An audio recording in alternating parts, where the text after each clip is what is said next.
సిద్దిపేట జిల్లా గజ్వేల్ మండలం అక్కారం గ్రామంలో శనివారం రాత్రి సైబర్ నేరాల పట్ల ప్రజలు అప్రమత్తంగా ఉండాలని గజ్వేల్ సీఐ బి సైదో సూచించారు.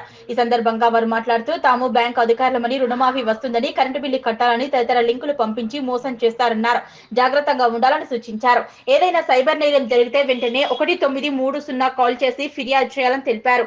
ఫోక్సో చట్టాలు మరియు బాల్య వివాహాలు, దాని యొక్క పరిణామాలను గురించి, ఇవిటీజింగ్, గుడ్ టచ్, బ్యాడ్ టచ్ తదితర అంశాలను గురించి, సోషల్ మీడియా దాని యొక్క పరిణామాలను గురించి, సైబర్ సెక్యూరిటీ, డయల్ 100 ప్రాముఖ్యతను, సమాజంలో జరుగుతున్న నేరాలు, వాటి నుంచి ఎలా రక్షణ పొందాలని అంశాలను గురించి, సెల్ఫ్ కాన్ఫిడెన్స్, సెల్ఫ్ డిఫెన్స్, మహిళా పిల్లల రక్షణకు ఉన్న చట్టాలను గురించి, సోషల్ మీడియా వల్ల జరుగుతున్న లాభ నష్టాలను గురించి, విద్యార్థుల యొక్క గోల్స్ గురించి, అపరిచిత వ్యక్తులతో ఎలా ప్రవర్తించాలనే అంశాలను గురించి తెలిపారు. యాంటీ హ్యూమన్ ట్రాఫికింగ్ మరియు తదితర అంశాలను గురించి, చట్టాల గురించి మహిళలకు వివరించారు. గంజాయి, ఇతర మత్తు పదార్థాలపై ప్రజలు అప్రమత్తంగా ఉండాలని, పిల్లలకు ఎక్కడికి వెళ్తున్నారు, ఏం చేస్తున్నారు, ఎవరితో తిరుగుతున్నారు, వారి ప్రవర్తనలో ఏమైనా మార్పులు ఉన్నాయా, ఇంటికి ఏమైనా ఆన్లైన్ ద్వారా ప్రాసెస్ వస్తున్నాయా, ప్రతి ఒక్కటి గమనిస్తూ ఉండాలని తల్లిదండ్రులకు సూచించారు. పిల్లల ప్రవర్తనలో ఏవైనా మార్పులు ఉంటే, ఎలాంటి అనుమానం వచ్చినా వెంటనే పోలీస్ స్టేషన్ కు సమాచారం అందించాలని తెలిపారు.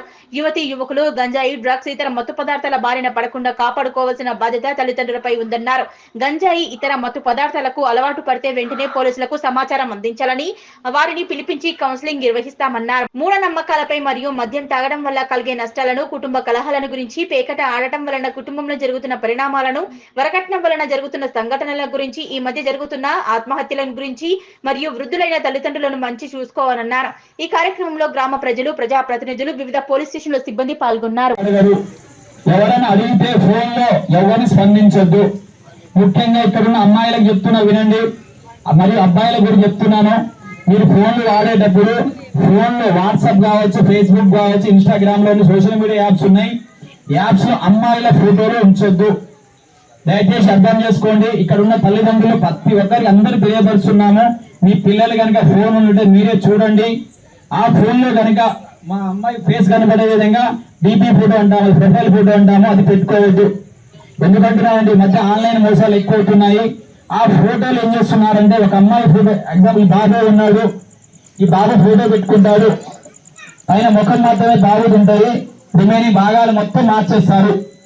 మార్చేసి ఏం చేస్తున్నారంటే, నేను యాక్చువల్గా అమ్మ ఇక్కడ ఈ పోలీస్ స్టేషన్ దగ్గర ముందు సైబర్ క్రైమ్ ఆన్లైన్ లో జరిగే మోసాల గురించి తెలంగాణ రాష్ట్ర సభ నోడల్ ఇన్ఛార్జిగా నేను చేశాను. అక్కడ చేసినప్పుడు కేవలం మహిళల పైన, మీకు తెలియకుండానే ఇంట్లో ఉన్న పిల్లల పైన జరిగే నేరాలు, మోసాలు ఏ విధంగా ఉన్నాయో వారిపైన నేను ఏ విధంగా చేస్తే బాగుంటుంది, ఎందుకు జరుగుతుంది ఏంటి దానిపైన